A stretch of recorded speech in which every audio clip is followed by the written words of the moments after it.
Hello dear students, welcome to Kataria pharmacy. I hope आप सभी बढ़िया होंगे, हेल्दी होंगे। तो स्वागत है आप सभी का एक और नए वीडियो लेक्चर में। इस लेक्चर में हम लोग पढ़ने वाले हैं हमारे सस्पेंडिंग एजेंट्स और डीफ्लोकुलेट सस्पेंशंस के फॉर्मेशन के बारे में। लास्ट लेक्चर में हम लोगों ने डीफ्लोकुलेटेड और फ्लोकुलेटेड सस्पेंशंस के बीच का डिफरेंस देखा और उनको डिटेल में डिस्कस किया। अगर आपने पहले वाला लेक्चर नहीं देखा है तो वो जाकर आप हमारे यूट्यूब चैनल पे देख सकते हैं। क्या है, ये लेक्चर एक दूसरे से कनेक्ट करते हैं। तो ऐसा है कि अगर आप पहले वाला लेक्चर देखेंगे, अच्छे से समझेंगे उसको, तो ये लेक्चर आपको और भी बेटर तरीके से समझ में आएगा। तो मैं आपसे रिक्वेस्ट करता हूँ कि पहले वो लेक्चर जाके जरूर से देखें। वो लेक्चर आपको हमारे यूट्यूब चैनल पे मिल जाएगा। साथ ही साथ जो भी वीडियो लेक्चर्स होते हैं उन सभी के नोट्स आपको कटारिया फार्मेसी के ऐप पे देखने को मिलेंगे।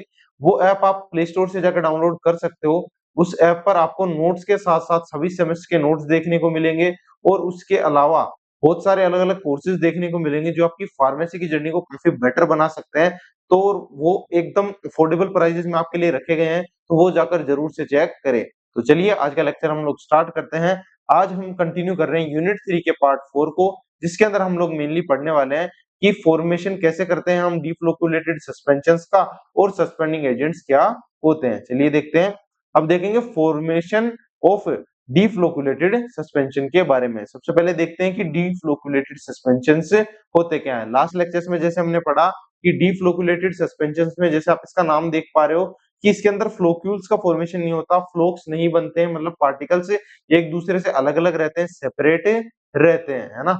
ये इसका मेन आप याद रख सकते हो। A deflocculated suspension is a suspension in which particle remain separate and do not form aggregate। यानी दोनों पार्टिकल जो होते हैं अलग-अलग रहते हैं और एग्रीगेट्स का फॉर्मेशन नहीं करते हैं, है ना। आपको ये चीज याद रखनी है। इसके बाद देखेंगे इसकी explanation. Particles repel each other, एक दूसरे को रिपेल करते हैं, एक दूसरे से दूर भागते हैं, इसलिए ये अलग अलग रहते हैं। पार्टिकल रिमेन सेपरेट, सेपरेट रहेंगे और कोई भी एग्रीगेशन का फॉर्मेशन इसमें नहीं होगा, क्योंकि रिपल्शन होता है इस वजह से और पार्टिकल्स इस वजह से धीरे धीरे सेटल होते हैं। इसके अंदर क्या देखा था हमने लास्ट लेक्चर में कि इसके अंदर केक का फॉर्मेशन भी होता है। चलिए आगे देखते हैं। हाउ डीफ्लोकुलेटेड इज अचीव्ड, यानी हम डीफ्लोकुलेटेड सस्पेंशन कैसे बना सकते हैं। Deflocculation occurs when particle repel each other, जब पार्टिकल, जो सब्सटेंस हम यूज कर रहे हैं हमारे सस्पेंशन में, एक सॉलिड और एक लिक्विड, तो दोनों पार्टिकल जब एक दूसरे को रिपेल करे, एक दूसरे से दूर भागे, अपोजिट चार्ज हो, तब क्या होता है, हमारे डीफ्लोकुलेटेड सस्पेंशन का फॉर्मेशन होता है ना। और यूज्ड डिस्पर्जिंग एजेंट, इसके अंदर क्या होता है, डिस्पर्जिंग एजेंट्स का भी यूज किया जाता है ताकि वो पार्टिकल एक दूसरे से डिस्पर्ज रहे, दूर रहे, है ना। इसके एग्जांपल्स देखेंगे कौन कौन से डिस्पर्जिंग एजेंट्स हम लोग यूज करते हैं इसके फॉर्मेशन के अंदर। एक होता है हमारा सोडियम सिट्रेट और अगला है हमारा सोडियम फोस्फेट। तो इन दोनों जो यूजिंग एजेंट्स है ना, डिस्पर्जिंग एजेंट्स जो है, इनका यूज हम लोग करते हैं इसके अंदर डीफ्लोकुलेशन के फॉर्मेशन के अंदर। दीज इंक्रीज पार्टिकल चार्ज, ये क्या करते हैं, जो पार्टिकल्स हमने यूज किए उनके चार्ज को बढ़ा देते हैं। एक पॉजिटिव वाले को पॉजिटिव ज्यादा कर देंगे, नेगेटिव वाले को नेगेटिव ज्यादा कर देंगे, तो रिपल्शन होगा और एक दूसरे से ये दूर भागेंगे। इस तरीके से ये काम करता है ना।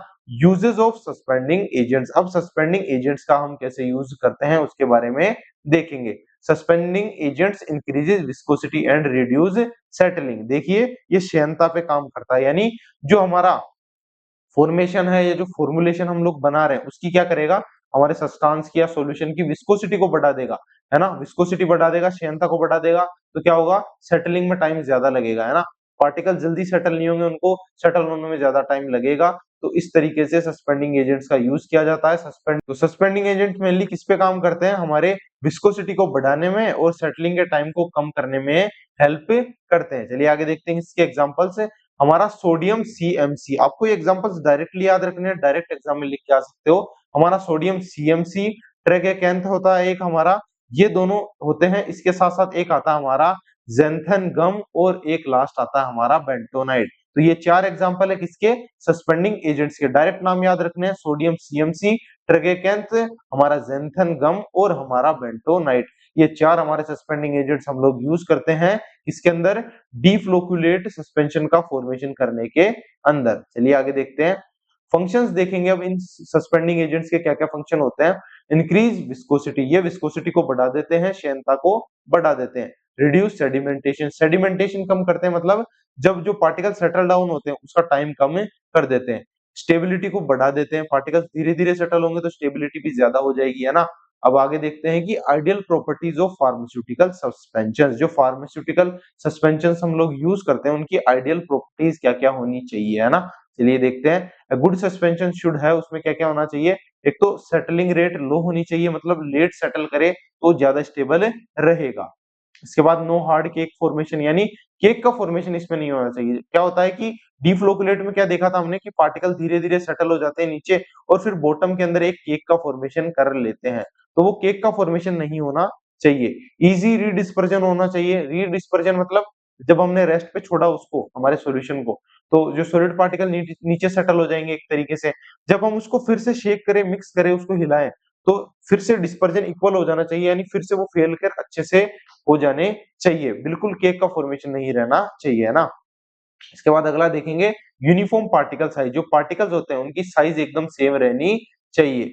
गुड स्टेबिलिटी, और स्टेबिलिटी अच्छी रहनी चाहिए। ये सारी चीजें अच्छी रहेगी तो स्टेबिलिटी अपने आप अच्छी हो जाएगी। ये सारी चीजें उसमें होनी चाहिए। और एक्सेप्टेबल विस्कोसिटी, ऐसी विस्कोसिटी उसकी रहनी चाहिए ताकि उसको यूज करने में कोई भी दिक्कत ना आए और हमारे पेशेंट के लिए बहुत ज्यादा सुटेबल रहे। ये सारी आइडियल प्रॉपर्टीज है फार्मास्यूटिकल सस्पेंशंस में होनी ही चाहिए। आई होप अच्छे से समझ में आया होगा। चलिए आगे देखते हैं।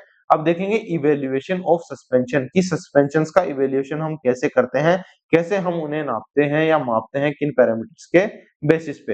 इंपॉर्टेंट टेस्ट होते हैं, कौन-कौन से टेस्ट होते हैं जिनसे इवैल्यूएशन किया जाता है हमारे सस्पेंशंस का। सबसे पहले आता है सेडिमेंटेशन वॉल्यूम, है ना। सेडिमेंटेशन वॉल्यूम के अंदर क्या होता है, सेटलिंग रेट को मेजर करते हैं कि पार्टिकल्स को सेटल होने में कितना टाइम लग रहा है उसको। दूसरा होती है हमारी विस्कोसिटी, की विस्कोसिटी कितनी ज्यादा है ना। मेजर्स थिकनेस, थिकनेस को चेक किया जाता है कि जो हमारा सस्पेंशन है उसकी थिकनेस क्या है, कहीं वो ज्यादा गाढ़ा तो नहीं है, ज्यादा पतला तो नहीं, बिल्कुल एक्यूरेट विस्कोसिटी उसकी होनी चाहिए। इसके बाद आ जाता है हमारा रीडिस्पर्सिबिलिटी। रीडिस्पर्सिबिलिटी बताया ना कि जैसे उसको हम रेस्ट पे छोड़ेंगे और उसको फिर से शेक करते हैं तो पार्टिकल्स अच्छे से स्प्रेड हो जाने चाहिए, तो ये प्रॉपर्टी उसमें होनी ही चाहिए। इजी ऑफ शेकिंग, यानी उसको शेक करने के बाद में वो एक यूनिफॉर्म शेप में आ जाए, यूनिफॉर्म उसके पार्टिकल्स डिस्पर्स हो जाए, बिखर जाए, ऐसा उसमें होना चाहिए। इसके बाद देखेंगे जो पार्टिकल्स की साइज रहती है वो यूनिफॉर्म होनी चाहिए, एकदम सेम होनी चाहिए। मेजर्ड बाय माइक्रोस्कोप, माइक्रोस्कोप से इनको टेस्ट किया जाता है ना। इसके बाद देखेंगे स्टेबिलिटी, स्टेबिलिटी कैसी रहनी चाहिए, स्टेबिलिटी अच्छी होनी चाहिए एकदम। Check for caking and settling, stability अच्छी रहेगी तो केक का फॉर्मेशन नहीं होगा और सेटलिंग में भी ज्यादा टाइम लगेगा, और ये दोनों चीजें बढ़िया रहेगी तो स्टेबिलिटी अपने आप ज्यादा हो जाएगी। तो ये सारे इवैल्यूएशन पॉइंट्स है जिससे एक सस्पेंशन को चेक किया जाता है कि वो अच्छा है या नहीं है। आई होप अच्छे से समझ में आया होगा, काफी इजी है। चलिए आगे देखते हैं। आगे हम देखेंगे हमारी प्रॉपर्टीज ऑफ डीफ्लोकुलेटेड सस्पेंशन, जो डीफ्लोकुलेटेड सस्पेंशन होते हैं उनकी क्या क्या प्रॉपर्टीज होती है। सबसे पहले स्लो सेटलिंग रेट होती है, धीरे धीरे पार्टिकल सेटल होते हैं ना, because particles are separate and small, particle छोटे होते हैं और एक दूसरे से अलग अलग रहते हैं इसलिए सेटल धीरे धीरे होते हैं। फॉर्मेशन ऑफ हार्ड केक, ये इसका एक डिसएडवांटेज आप देख मान सकते हो कि इसको छोड़ दिया जाता है अगर रेस्ट पे, तो इसके अंदर क्या होता है, नीचे बॉटम पे केक का फॉर्मेशन हो जाता है, जो सॉलिड पार्टिकल्स होते हैं वो केक का फॉर्मेशन करे लेते हैं। Particle settle slowly but form hard cake, धीरे सेटल होते हैं लेकिन केक का फॉर्मेशन कर लेते हैं, जो कि अच्छी बात नहीं है। डिफिकल्ट रीडिस्पर्जन, मतलब अगर केक बन गया एक बार तो उसको फिर से रीडिस्पर्स नहीं किया जा सकता आसानी से। वो केक क्या एक गांठ जैसी होती है ना, गांठ, थोड़ी थोड़ी गांठ जैसी, वो लम्स जो बन जाते हैं, अगर वो बन गए तो फिर से यूनिफॉर्म उसका टेक्सचर नहीं आ पाएगा, उसमें वो लम्स रह ही जाएंगे। तो ये इसका एक डिसएडवांटेज है, हालांकि इसको प्रॉपर्टीज में दिया हुआ है ना। और क्लियर सुपरनेटेंट लिक्विड इसका बनता है ना। क्लियर सुपरनेटेंट लिक्विड क्या होता है, जब वो पार्टिकल जो बॉटम में सेटल हो जाएंगे सॉलिड पार्टिकल्स, तो ऊपर जो लिक्विड बचेगा वो एकदम क्लियर दिखता है, एकदम क्लियर ट्रांसपेरेंट लिक्विड होता है, इसलिए वो हमारा क्लियर सुपरनेटेंट लिक्विड होता है। किसके अंदर, डीफ्लोकुलेटेड सस्पेंशन के अंदर। अपर लेयर अपीयर्स क्लियर, एकदम साफ दिखाई देती है। अब इसको याद रखने की क्या ट्रिक रहेगी कि डीफ्लोकुलेटेड क्या होता है, इसके अंदर डेंजर केक का फॉर्मेशन होता है, ये एक डिसएडवांटेज इसका होता है। इसके अंदर केक का फॉर्मेशन हो जाता है जो कि मेडिसिन के जो फॉर्मेशन या उसकी जो क्या होता है कि मेडिसिन की एक इफेक्टिवनेस को कम कर देता है, तो ये उसके अंदर दिक्कत देता है। आगे देखेंगे कंपैरिजन, देखेंगे फ्लोकुलेटेड और डीफ्लोकुलेटेड सस्पेंशंस का, है ना। प्रॉपर्टीज ये हमने पहले भी देखी थी लास्ट लेक्चर में भी, एक बार फिर से देख लेते हैं ताकि अच्छे से रिवीजन हो जाएगा। प्रॉपर्टीज है सबसे पहले पार्टिकल का बिहेवियर, क्या होता है फ्लोकुलेटेड में, स्टिक लूजली, एक दूसरे से लूज रहते हैं। इसके अंदर क्या रहते हैं, इसमें सेपरेट रहते हैं। सेटलिंग कैसी होती है इसके अंदर, फ्लोक्युलेटरी में होती है एकदम हमारी फास्ट और इसके अंदर होती है स्लो। और सेडिमेंटेशन कैसा होता है, लूज सेडिमेंट्स इसके अंदर बनते हैं और इसके अंदर हार्ड सेडिमेंट बनते हैं, जैसे कि हार्ड केक का फॉर्मेशन हो जाता है। केकिंग कैसे होती है, इसमें नहीं होती केकिंग, और डीप फ्लोक्युलेटरी में केकिंग होती है। रीडिस्पर्जन कैसा होता है, इसमें इजी होता है और इसके अंदर डिफिकल्ट होता है, फिर से डिस्पर्स नहीं किया जा सकता। स्टेबिलिटी कैसी होती है, मोर स्टेबल कौन सा होता है, फ्लोक्युलेटेड, और लेस स्टेबल कौन सा होता है हमारा, डीफ्लोक्युलेटेड। ये टेबुलर आप डायरेक्ट याद रख सकते हो, इस टेबुलर फॉर्म के कंपैरिजन को आप याद रखोगे तो आपको काफी हेल्प करेगा। एग्जाम में डायरेक्ट इसके अंदर से क्वेश्चन आ जाते हैं, आसानी से नंबर स्कोर कर सकते हो, ये टेबल आप याद कर लेना। चलिए आगे देखते हैं। अब पढ़ेंगे हम लोग सस्पेंडिंग एजेंट्स के बारे में। हमने पहले देखा कि सस्पेंडिंग एजेंट्स क्या होते हैं। सस्पेंडिंग एजेंट्स किसके अंदर यूज किए जाते हैं, जो विस्कोसिटी बढ़ा देते हैं और सेटलिंग की रेट को कम कर देते हैं ना।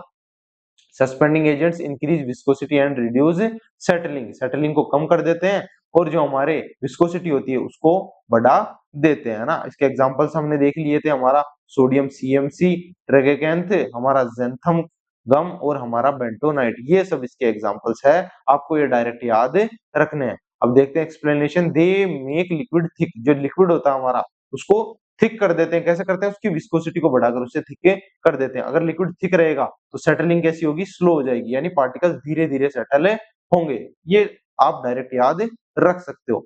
एग्जांपल देखेंगे, हनी वर्सेस वाटर। हनी की डेंसिटी ज्यादा होती है, विस्कोसिटी ज्यादा होती है, तो उसके अंदर पार्टिकल धीरे धीरे नीचे जाएगा। वहीं वाटर के अंदर क्या होता है, डेंसिटी नॉर्मल होती है तो विस्कोसिटी भी नॉर्मल होती है और एकदम पार्टिकल आसानी से नीचे चला जाएगा ना। हनी के अंदर स्लो सेटलिंग होती है और वाटर के अंदर तेज होती है। इसके बाद देखेंगे आइडियल सस्पेंशन प्रॉपर्टीज की, सस्पेंशन की कौन कौन सी प्रॉपर्टीज हमारी होनी चाहिए, है ना। ये रिवीजन टाइप में एक तरीके से कि गुड सस्पेंशन के अंदर क्या क्या होना चाहिए, सेटलिंग रेट स्लो होनी चाहिए, केक का फॉर्मेशन नहीं होना चाहिए, रीडिस्पर्जन आसान होना चाहिए और स्टेबिलिटी भी ज्यादा होनी चाहिए। ये नॉर्मल पॉइंट्स है जो आप रख सकते हो याद। ये एक तरीके से शॉर्ट पॉइंट्स है जिसको आप याद रख के लॉन्ग आंसर में आपको काफी हेल्प मिलेगी। चलिए आगे देखते हैं। इवेल्युएशन ऑफ सस्पेंशन, जो हमने देखा कि सेडिमेंटेशन की जो वॉल्यूम होती है इस पे डिपेंड करते हैं, हमारी विस्कोसिटी पे डिपेंड करते हैं, पार्टिकल्स की साइज पे डिपेंड करते हैं और स्टेबिलिटी भी इसमें मेंटेन रहनी चाहिए। स्टेबिलिटी भी इसके अंदर एक इंपॉर्टेंट रोल प्ले करती है। इसको देखकर ही एक सस्पेंशन के पैरामीटर्स को डिसाइड किया जाता है कि वो अच्छा है या नहीं है। इसके बाद देखते हैं इस चैप्टर की समरी, जो आज का लेक्चर हमने पढ़ा उसकी समरी को देखते हैं कि सस्पेंशन क्या होता है। एक तरीके से कोर्स डिस्पर्जन होता है, जो चैप्टर हमारा चल रहा है कोर्स डिस्पर्जन, उसके अंदर क्या होता है कि सॉलिड पार्टिकल्स को लिक्विड के अंदर अच्छे से डिस्पर्स किया जाता है, तो उसी को हम लोग बोलते हैं हमारे सस्पेंशन, है ना। Particles do not dissolve, particles mix नहीं होते हैं, वो क्या करते हैं कि सेटल हो जाते हैं। किसकी वजह से, हमारी ग्रेविटी की वजह से ये धीरे धीरे सेटल हो जाते हैं बॉटम के अंदर। फ्लोकुलेटेड सस्पेंशन को ज्यादा प्रेफरेंस मिलती है, ज्यादा लविंग है, ये ज्यादा सुटेबल है, इसको ज्यादा प्रेफरेबल माना जाता है फॉर्मुलेशंस के अंदर। क्यों, क्योंकि केक का फॉर्मेशन नहीं होता, स्टेबिलिटी ज्यादा होती है और कोई भी दिक्कत नहीं आती, क्योंकि prevents caking and easy to redisperse, यानी पार्टिकल सेटल होने के बाद फिर से डिस्पर्स हो जाते हैं। इस प्रॉपर्टी की वजह से ये ज्यादा प्रेफरेबल है फॉर्मुलेशंस के अंदर। और सस्पेंडिंग एजेंट्स क्या होते हैं, इंक्रीज करते हैं किसको, विस्कोसिटी को बढ़ा देते हैं और स्टेबिलिटी को भी बढ़ा देते हैं। कैसे बढ़ाते हैं, विस्कोसिटी बढ़ती है तो सेटलिंग रेट कम हो जाती है, ज्यादा टाइम लगता है सेटल होने में, तो इस तरीके से एक तरीके से स्टेबिलिटी बढ़ जाती है। आई होप आपको सारी चीजें अच्छे से समझ में आई होगी। अगर कोई डाउट रहता है तो कमेंट सेक्शन खुला है, वहां जाकर अपना कोई भी डाउट पूछ सकते हैं। और मैं आपको सजेस्ट करूंगा कि वीडियो लेक्चर्स कंप्लीट देखें, उनका अच्छे से रिवीजन करें और नोट्स वगैरह को अच्छे से पढ़े, ताकि आपको चीजें अच्छे से क्लियर हो पाए और आप एग्जाम में अच्छा स्कोर कर पाओ। नोट्स वगैरह आपको हमारे कटारिया फार्मेसी के ऐप पे मिलेंगे। ऐप आप प्ले स्टोर से जाकर डाउनलोड कर सकते हो। ऐप के ऊपर अभी होली आने वाली है, तो होली का बहुत ही बड़ा धमाकेदार ऑफर चल रहा है, तो उस पे आपको मिनिमम 30% ऑफ मिलने वाला है सभी नोट्स पे और सभी वीडियो लेक्चर्स वगैरह जो भी कोर्सेज हमारे होते हैं उनके ऊपर। कोर्सेज भी काफी मस्त है, आपको अपनी फार्मेसी जर्नी बेटर बनानी है तो उन कोर्सेज को जरूर से ज्वाइन करें, नोट्स को अच्छे से फॉलो करो और अच्छे से पढ़ते रहो। तो मिलते हैं अगले वीडियो लेक्चर में, तब तक के लिए keep learning, keep studying, bye.